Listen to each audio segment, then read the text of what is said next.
Hey Kelly, it's Dave Pluff. I'm in your Advanced Canvas class, and in this video what I'm going to be doing is showing you some of the really cool things that I learned in this workshop. So let's head over to the Canvas site.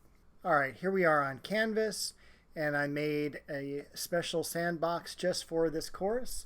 Everyone lands on the syllabus page, and you can see from a previous assignment I included the buttons and I color-coded them and everything like that. So in fact, I'm so proud of these, I'm just going to go ahead and click on the module since that's where we're headed. And these are all the really cool things that I learned about. So up here, I have a photography discussion board, and I utilized the student group function here. So that was very, very helpful. And then for my photography lecture, that's where I made the new quiz with the stimulus function. And so you can see I've got the lecture here off to the left, and then some multiple choice questions along with the true and false question off here to the right. So I thought that was a really cool function.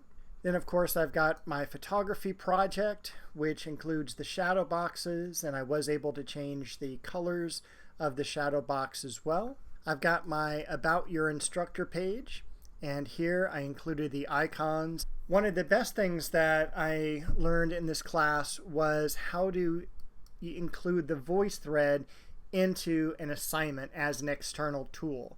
So this is very helpful to me. Before this, I was only able to send a link to my students. And this is for a project I do, which is a cathedral presentation Voicethread, where I have the class divided up into different cathedrals, such as the Amiens Cathedral, and you can see some of the student names there, and then they lead me on a tour through this particular cathedral.